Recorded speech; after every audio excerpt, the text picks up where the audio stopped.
नमस्कार दोस्तों। बिहार में वोटर लिस्ट रिवीजन के मुद्दे पर घमासान मचा है।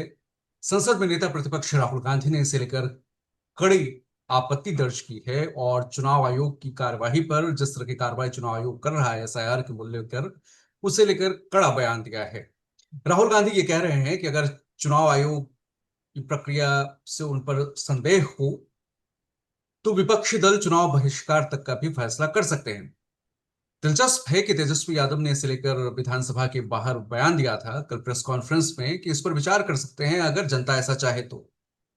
अब सवाल यह है कि विपक्षी दलों के ये तेवर क्यों हैं चुनाव आयोग की एसआईआर प्रक्रिया पर। हमारे साथ हैं शिक्षाविद डॉक्टर विजय कुमार वर्मा साहब, retired professor political science department के। वर्मा साहब, स्वागत है आपका। राहुल धन्यवाद। का ये बयान क्या जतलाता है?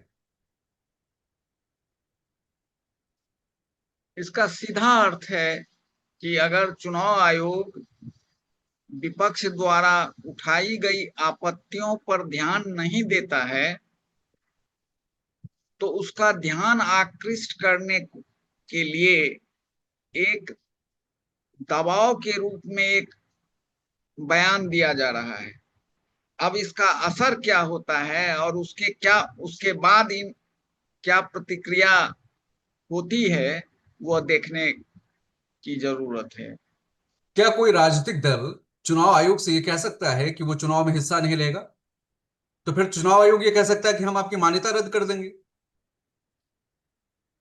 ठीक है, चुनाव आयोग के पास यह अधिकार है, लेकिन चुनाव आयोग को भी अनुत्तरदायी, इररिस्पॉन्सिबल होने का अधिकार नहीं है।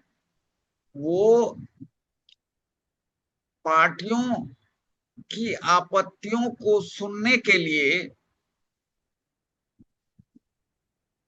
बाध्य है। अगर वह पार्टियों की बात सुनने को तैयार नहीं है तो फिर वैसी स्थिति में पार्टियों के पास क्या विकल्प बचता है? तो वो बहिष्कार की बात करेंगे। संसद इतने का सत्र चुनाव जारी में है। कभी तो बहिष्कार की बात नहीं हुई। ये पहली बार है कि लोग चुनाव के बहिष्कार की बात कर रहे हैं। और वर्मा साहब, ये संसद का मॉनसून सत्र जारी है। एसआईआर को लेकर संसद के बाहर प्रदर्शन हो रहे हैं, संसद के अंदर नारेबाजी हो रही है, न चर्चा हो रही है एसआईआर पर।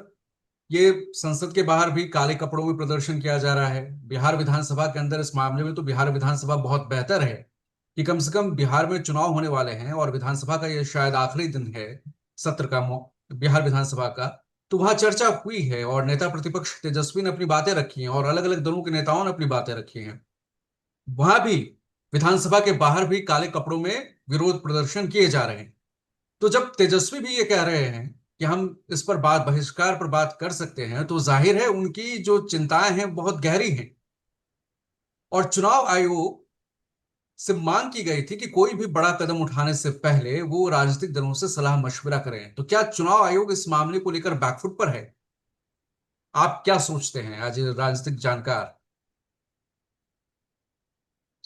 एक बार जरा इसे दोहराएं, क्या चुनाव आयोग? क्या चुनाव आयोग बैकफुट पर है, या चुनाव आयोग की जो होना, जो करना चाहेगा वो करेगा? देखिए, चुनाव आयोग बैकफुट पर है या फ्रंट फुट पर है, ये 28 तारीख को जो सुप्रीम कोर्ट में सुनवाई है उसके ऊपर निर्भर करेगा। इसलिए यह जल्दबाजी होगी कोई निष्कर्ष निकालना। और जहां तक विपक्ष के द्वारा बहिष्कार करने की बात कही जा रही है, उन्होंने ऐसा निर्णय लिया नहीं है कि हमने बहिष्कार करना है, लेकिन वो कह रहे हैं कि अगर बातों की अनदेखी की गई, आपत्तियों पर विचार नहीं किया गया, तो फिर ऐसा वो कर सकते हैं विकल्प के रूप में। और उन्हें, विपक्षी दलों को यह डर है या आशंका है कि जो लोग इसमें छूटेंगे वो मुख्य रूप से ऐसे लोग होंगे जो बिहार के बाहर हैं या वैसे लोग होंगे जिनके पास कोई डॉक्यूमेंट नहीं है, और तुरंत में डॉक्यूमेंट तैयार करना मुश्किल है। और सरकार ने जिस तरह से सेलेक्टिव वे में डिस्ट्रिक्ट मैजिस्ट्रेट्स को निर्देश दिए हैं, उससे यह शक और गहरा जाता है कि कहीं इसमें चुनाव आयोग के साथ साथ सरकार की साजिश तो नहीं है कि उन्हें मतदाता सूची से बाहर किया जाए और उन्हें उसका लाभ मिल सके। राहुल गांधी कह रहे हैं कि ये वोट बंदी है। बिहार की धरती पर राहुल गांधी ने आकर कहा था कि ये वोट बंदी है और उसकी साजिश है। एसआईआर एक बहाना है और चुनाव आयोग किसी और के इशारे पर काम कर रहा है। तेजस्वी ने अपने स्टाइल में से कहा है कि जैसे मीडिया को लोग कहते हैं कि गोदी मीडिया है, उसे गोदी आयोग करार दिया है। तो क्या ये ऐसे में संवैधानिक संस्थाओं की साख पर सवाल उठाना कितना सही है? या सवाल उठ रहे हैं, वाकई इसमें दम है, तभी ऐसे सवाल, ऐसी बातें की जा रही हैं। जब देश में नेता प्रतिपक्ष ऐसी बात कहें, विधानसभा में नेता प्रतिपक्ष ऐसी बातें कहें, तो जाहिर है कुछ ना कुछ उनकी चिंताएं हैं। और चुनाव आयोग इन पर ध्यान ध्यान नहीं दे रहा है, क्योंकि उनके आरोप है कि चुनाव आयोग सिर्फ सूत्रों के हवाले से प्रेस रिलीज के जरिए अपनी बात कह रहा है और ये जो मुद्दे उठा रहे हैं उस पर गौर नहीं कर रहा है। देखिए, इसमें संवैधानिकता की बात कहाँ है? संविधान के अनुसार तो यह है कि चुनाव आयोग को निष्पक्ष एवं स्वतंत्र चुनाव कराना चाहिए, और उनका कोई भी कदम विभिन्न राजनीतिक दलों को, मान्यता प्राप्त राजनीतिक दलों को कॉन्फिडेंस में लेकर उठाना चाहिए। ऐसा नहीं होगा कि आप टेक्निकल ग्राउंड पर सो इधर उधर करें और मुख्य बिंदु पर ना आए। अगर मान लीजिए आपत्ति है, तो इसमें क्या लगता है, क्यों नहीं सभी दलों की आप बैठक बुलाते हैं और उस पर एक कंसेंसस तय करते हैं? क्योंकि कोई भी दल यह नहीं चाहता कि चुनाव ना हो। कोई भी दल यह नहीं चाहता कि हर मतदाता को जो योग्य है उसको मतदान का अधिकार मिले। तो इस अर्थ में यह जरूरी है कि सबों को कॉन्फिडेंस में लेकर चला जाए। एक मुद्दा जो सामने आ रहा है कि घुसपैठिए का, तो ये घुसपैठिया आज की बात नहीं है। जो लोग घुसपैठियों को हटाने की बात कर रहे हैं, पिछले 11 वर्षों से सरकार शासन में है और एक राष्ट्रवादी सरकार शासन में है। उसने क्यों नहीं यथा समय ध्यान दिया और इन मुद्दों को सुलझाया?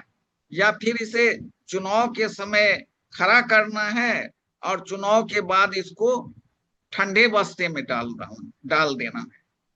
नहीं नहीं, और एक मैं आपको रोकना चाहूंगा कि ये टाइमिंग पर विपक्ष सवाल उठा रहा है और चुनाव आयोग कह रहा है कि जब, और इसे पूरे संदर्भ में देखना जरूरी है। राहुल गांधी ने महाराष्ट्र चुनाव का मुद्दा उठाया था। राहुल गांधी ने कहा कि 1 करोड़ वोटर, जो आज उन्होंने संसद परिसर में कहा है कि 1 करोड़ वोटर जो है महाराष्ट्र में जोड़े गए हैं, यहाँ 71 लाख वोटरों को हटाने की साजिश हो रही है। वो ये आरोप लगा रहे हैं कि चुनाव आयोग वोटरों को जोड़ने या हटाने के खेल से बीजेपी को एक तरह से फायदा पहुंचाने की कोशिश कर रही है। और तेजस्वी कह रहे हैं कि एसआईआर का जो ये जो प्रक्रिया एसआईआर की चल रही है, वो खुलेआम चोरी है, क्योंकि वो पिछले दरवाजे से नहीं, वो सामने से चोरी करना चाहते हैं। ना वोटर रहेंगे ना वोट पड़ेंगे। तो सवाल ये है कि चुनाव आयोग इस पर अपनी स्थिति, उसका संवैधानिक हक है कि वो चुनाव में योग्य व्यक्ति को लाए। ये सारी प्रक्रियाएं संवैधानिक हैं। लेकिन जो 2003 के बाद 2025 में ये सघन पुनरीक्षण का काम हो रहा है, तो बीच के वर्षों में जो हर बार जो कहा जाता है कि वोटर लिस्ट रिवीजन हो रहा है, जो नहीं है, लोग मृतक हैं, उनके नाम काटे जा रहे हैं। तो तो अब जो अचानक से ये आंकड़ा आ रहा है, मैं एक आंकड़ा पढ़ूं, चुनाव आयोग ने जो अपने ट्विटर के माध्यम से या उस पे एक्स पर जो ट्वीट ट्वीट किया, उसमें कहा गया कि 20 लाख लोग मारे गए हैं, 28 लाख लोग जो हैं वो परमानेंटली जो माइग्रेट कर चुके हैं, 7 लाख का जो नाम है वोटरों का, वो एक से ज्यादा जगहों पर अंकित है, 1 लाख का उनको अता पता नहीं चला है, 15 लाख फॉर्म अब तक भर के रिटर्न नहीं किए गए हैं, 90.89% फॉर्म रिसीव्ड हैं और डिजिटाइज्ड हैं। तो इसमें देखें तो करीब 71 लाख लोग का नाम कट सकता है। देखिए, चुनाव आयोग को मतदाता सूची में रिवीजन का अधिकार है। रिवीजन का मोटा मोटी यह अर्थ हुआ, सामान्य रिवीजन का, कि जिन मतदाताओं की मृत्यु हो गई है उन्हें सूची से हटना चाहिए। जिन्होंने बाहर जाके किसी अन्य विधानसभा में रेजिडेंस के आधार पर वहां अपना नाम दर्ज करा लिया है, तो उनका भी नाम हटना चाहिए। और यह जो नई स्थिति बनाई गई है उसमें किसी को ये नहीं है, लेकिन यह स्थिति बनाना कि आपका एड्रेस प्रूफ के रूप में या डेट ऑफ बर्थ के प्रूफ में राशन कार्ड को हटा देना, आधार को नहीं मानना, उसमें एड्रेस प्रूफ के रूप में आधार पहले माना जाता था। तो इन सब दस्तावेजों को, कुल 3 तरह के दस्तावेजों को, राशन कार्ड, आधार कार्ड, इन सब को हटाना और उसके बदले में अन्य वैकल्प और नागरिकता का प्रूफ, जिस पर भारत सरकार की ओर से कोई सिटीजन्स कार्ड लोगों को दिया नहीं गया है। फोटो आइडेंटिटी कार्ड एक है, उसमें भी आप कहिएगा तो बहुत सारे इपिक में आधार कार्ड के आधार पर माना गया, उसके आधार पर पिछले कई चुनाव हो चुके हैं। तो अगर यह परिवर्तन करना था तो इतने कम समय में इसको क्यों ये बिल्कुल। किया गया?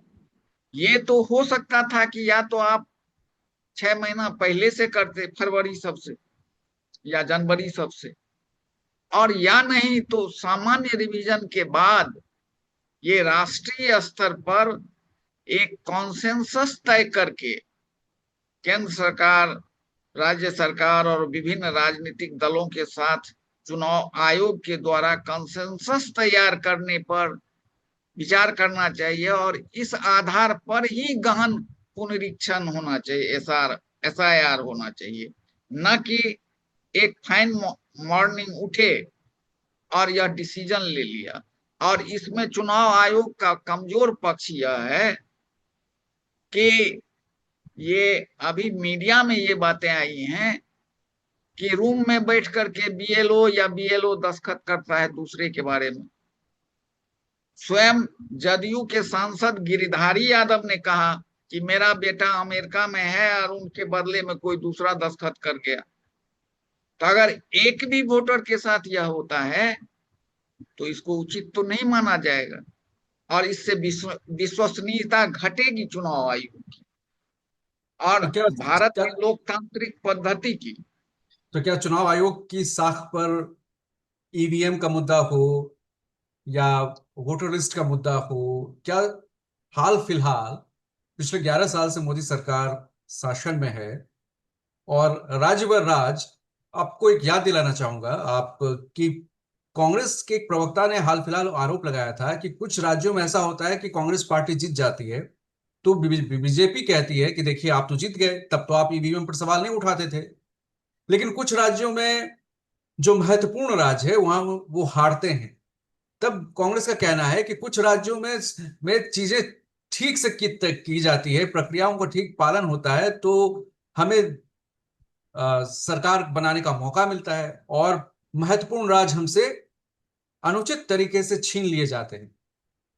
तो एक तरह से संविधान चुनाव आयोग की साख पर सवाल उठाने का काम विपक्ष के द्वारा किया जा रहा है। और ये भी दिलचस्प है कि ईवीएम पर सबसे पहले जो सवाल उठाए गए थे उसमें वही पार्टी ने उठाए थे जो अभी सत्ता पक्ष में है। तो जब आप सत्ता में आते हैं तो ईवीएम ठीक हो जाता है, सत्ता से दूर होते हैं तो ईवीएम पर सवाल उठाते हैं, चाहे कोई भी राजनीतिक दल हो, कांग्रेस हो, बीजेपी हो या कोई भी हो। तो संवैधानिक संस्थाओं की साख पर जब सवाल उठेंगे तो ये किसकी जिम्मेदारी है कि उसकी पारदर्शिता को साबित करे। देखिए, प्रश्न यह नहीं है कि ईवीएम ठीक है या खराब है, यह एक दूसरा पक्ष है और इस पर एक अलग से विचार की जरूरत है। लेकिन सबसे बड़ी बात है कि वोटिंग परसेंटेज में जो चुनाव के बाद शाम 5 बजे के बाद से प्रोविजनल संख्या जारी करने के बाद फाइनल संख्या में 10-10% वोट बढ़ जाते हैं, फिर उसका रिवीजन होता है।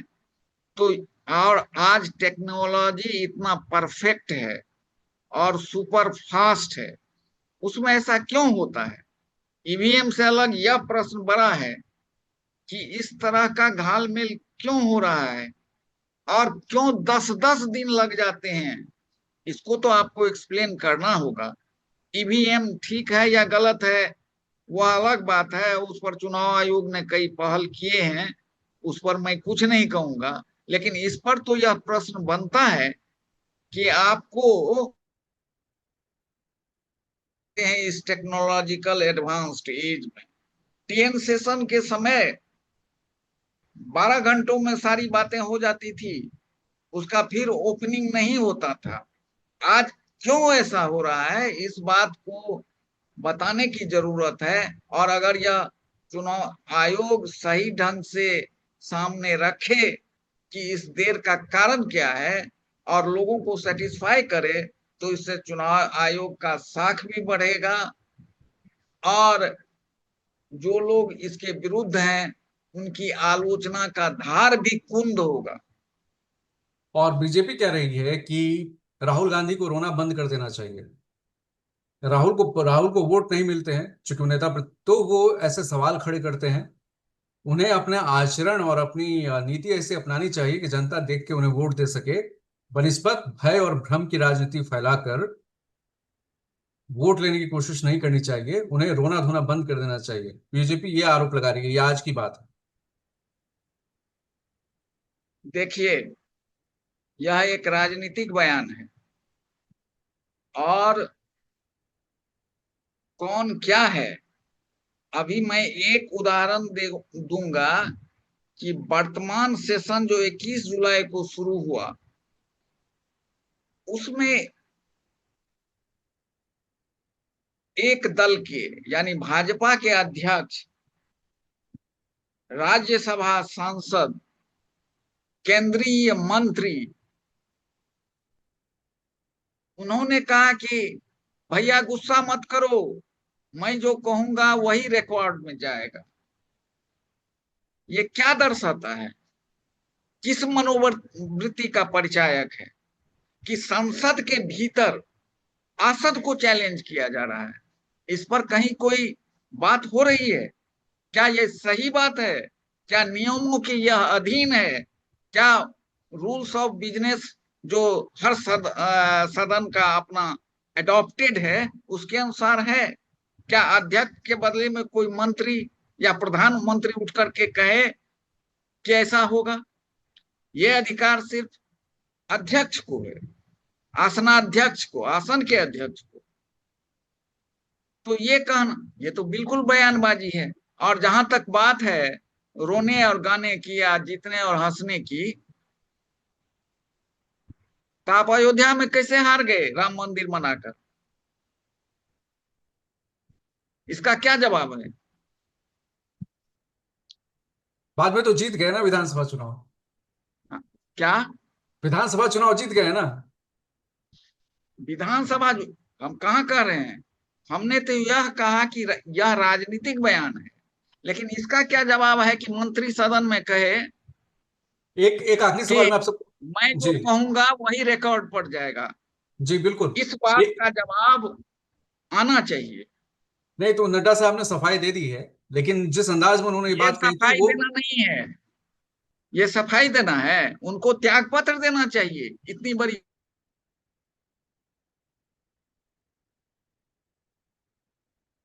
विपक्ष के सदस्य भी तो संसद के सदस्य हैं, और संसद के सदस्यों और संसद के भीतर, राज्यसभा या लोकसभा, उसके भीतर सभा का संचालन अध्यक्ष का विशेषाधिकार है।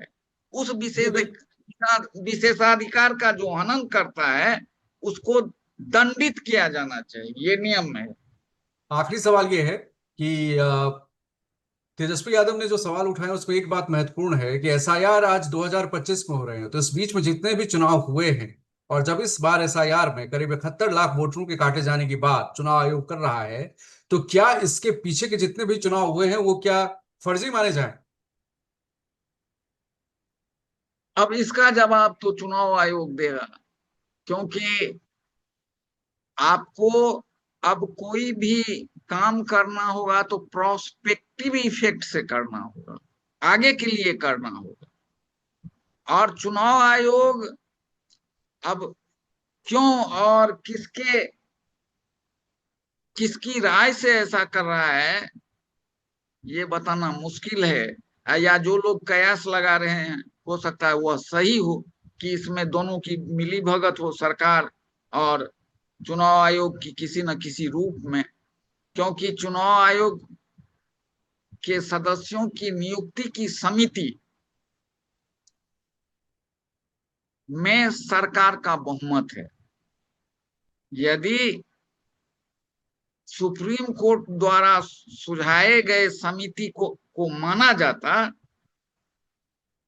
और चीफ जस्टिस होते, तो सरकार का उसमें बहुमत नहीं होता। सरकार की वैसे ओर से प्रधानमंत्री, नेता प्रतिपक्ष और चीफ सरकार का जस्टिस बहुमत ऑफ है। जी इंडिया, जी सर। जी। इसमें दो जिधर जाते वो बनता। लेकिन इसमें तो आप विपक्ष के नेता को रखते हैं, क्या कभी विपक्ष का नेता, जिसमें प्रधानमंत्री और एक मंत्री होंगे, कैसे 2-1 को वो बिल्कुल। बदल सकेंगे? बिल्कुल। इसलिए वो सरकार का आदमी होता है। और इसलिए एक चीज और भी है कि ओवैसी इस पूरे घटनाक्रम पर बहुत पहले कह चुके थे कि ये एक तरह से पिछले दरवाजे से एनआरसी की जा रही है और करने की अब कोशिश की जा रही है। वो है उसका। एनआरसी भी अगर हो रहा है तो पूरी सहमति से एनआरसी होना चाहिए, नेशनल रजिस्टर ऑफ सिटीजन्स बनना चाहिए, और उसके आधार पर ही सब कुछ होना चाहिए। जैसे इपिक बन गया, आरंभ में लोग बहुत तरह की आशंका व्यक्त करते थे, लेकिन थैंक्स टू सेशन, उसी तरह से यदि एक बार बिना राजनीति के राष्ट्रीय हित में कॉन्सेंसस के आधार पर अगर इस काम को पूरा किया जाए, यो तो यह राष्ट्र के हित में बड़ा कदम होगा और भविष्य के लिए बहुत अच्छा होगा। जी बहुत शुक्रिया वर्मा साहब। तो मामला सुप्रीम कोर्ट में है, एसआईआर पर बहुत हाँ, जबरदस्त हम तरीके से देखें क्या होता है। सियासी वार पलटवार चल रहा है, और 28 तारीख को सुप्रीम कोर्ट में इसकी सुनवाई होगी, क्योंकि उस वक्त चुनाव आयोग ने जो हलफनामा दिया है उसमें उन्होंने आधार कार्ड को ना मानने की बात कही है, बहुत सारे आधार कार्ड के एक ही व्यक्ति के नाम पर इशू होने की बात कही गई है, राशन कार्ड मानने की बात नहीं की गई है। तो वो ड्राफ्ट जो आएगा वो उस पे जो सुनवाई होगी उस पे मामला साफ होगा कि चुनाव आयोग की इस कार्रवाई से सुप्रीम कोर्ट कितना सहमत है, और उस पे विपक्षी दलों के वकील याचिकाकर्ता वहां क्या पक्ष रखते हैं। फिर आगे आगे ये मामला साफ होगा, ये रुख किधर, कौन सा रुख लेता है। धन्यवाद बहुत बहुत हमारे साथ जोड़ने के लिए। धन्यवाद।